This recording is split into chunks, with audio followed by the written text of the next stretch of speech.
On the 16th of April 2021, actress Helen Mccroy lost her battle with cancer at just the age of 52. She was most famous for playing the character of Narcissa Malfoy in the Harry Potter franchise, which is a franchise I am massively passionate about. So today I am doing my very first Harry Potter video. There's many. In tribute to Helen Mccroy, we are looking at the life and redemption of Narcissa Malfoy. Narcissa Malfoy was born in 1955, but do not confirmed exactly what date she was born in. She was born to Joella and Cygnus Black, and had two sisters called Bellatrix and Andromeda. She went to Hogwarts School of Witchcraft and Wizardry when she was 11 and was sorted into Slytherin, so were her two sisters. While there, she met a lad called Lucius Malfoy, who would later become her husband. But in terms of grades, nothing has been confirmed about how well she did at Hogwarts. Eventually, after leaving Hogwarts, Narcissa ended up getting married to Lucius Malfoy, who she'd started dating well at Hogwarts, while as her eldest sister, Bellatrix, married a wizard called Rodolphus Lestrange, whilst her younger sister, Andromeda, married a muggle called Ted Tonks, and this ended the Black's pure blood line, which Narcissa and Malfoy, Narcissa and her family both looked down on. They did not at all agree with this marriage, and I will be looking more at Ted Tonks and Andromeda later in the next video. Narcissa and her family, barring Andromeda and Ted, joined the Dark Lord in his conquest of trying to take over the Wizarding World. But eventually, of course, as we all know, Lord Voldemort was defeated by a baby Harry Potter after the killing curse backfired on Voldemort, as Harry was protected by his mother's love. Soon after this, Narcissa gave birth to a young boy who she and her husband called Draco, and they spoiled him massively.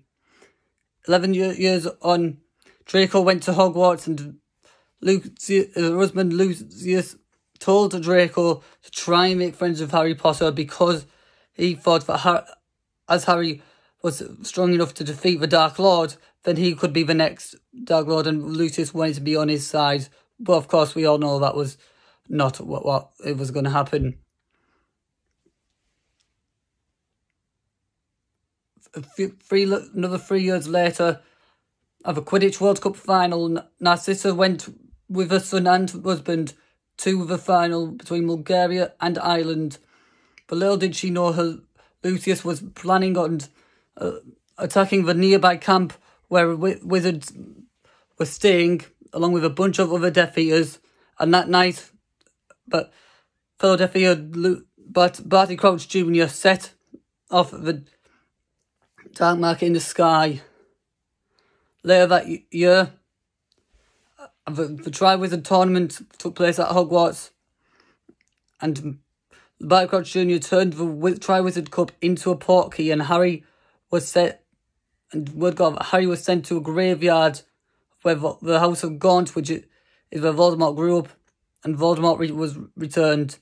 He called all of his Death Eaters, but Narcissa and Drake and Lucius were afraid of going to see him because they got away. They weren't sent to Azkaban, and they weren't faithful to him at all, so they didn't want to go there. The next year, Narcissa refused to fight alongside her husband and sister Bellatrix at the Battle of the Department of Mysteries, where Bellatrix and Lucius both fought death alongside the other Death Eaters, and fought against Harry and his friends. And in that battle, Narcissa's cousin Sirius Black was killed by Bellatrix. Year on, few minutes there, Lucius Malfoy was convicted of being a Death Eater after having been seen fighting alongside with the Death Eaters. And also that, I forgot to mention, in that Battle of Mysteries, of course, Voldemort announced his return to the Wizarding World, proved that it was real, Lever had returned. Lucius had been put in prison, sent to Azkaban on the grounds of being a Death Eater. Narcissa obviously was devastated, but a few months later there was a huge breakout where all the Death Eaters, including Lucius, were able to escape. And that year, soon after, Bellatrix and Narcissa made Severus Snape one of the loyalist follower of Voldemort take the unbreakable vow, meaning that if he didn't do what the vow says, he would die. And the vow was for him to protect Draco while he was at Hogwarts and make sure that Draco killed Albus Dumbledore on Voldemort's orders. And if Draco cowered it out and didn't do it, Snape would finish him off himself. Narcissa was in the Astronomy Tower at Hogwarts the night that Dumbledore was killed by Severus Snape.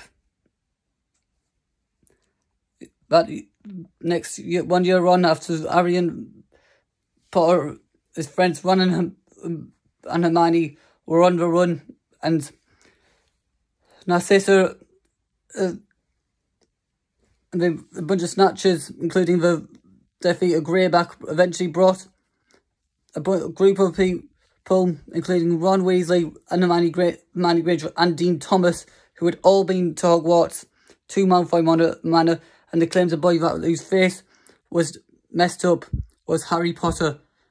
Narcissa got Draco to try and make sure and see if he could recognise the boy. Checks confirmed it was Draco. I mean, it was Harry, but Draco wasn't able to. Eventually, a battle broke out, and they all escaped, along with Griphook the Goblin and Luna Lovegood and Ollivander the Wandmaker. A year later, there was a final battle, and Harry was able to Hogwarts, and Harry came face to face with Voldemort and decided to give up his life in the Forbidden Forest. And this was the moment Narcissa Malfoy redeemed herself. She redeemed all her actions doing one act. After Voldemort hit Harry with a killing curse, Narcissa was told to go up to the body and make sure Harry was dead.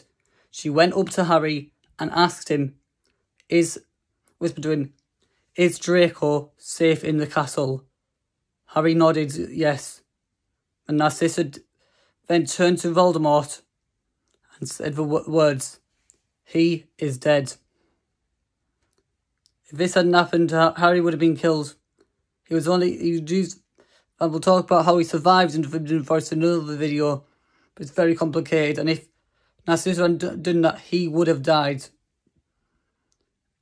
Eventually, they took the body back, and Harry eventually, Neville Longbottom stood up against Voldemort, killed the snake, which was the final Horcrux, and Harry revealed himself to be still alive.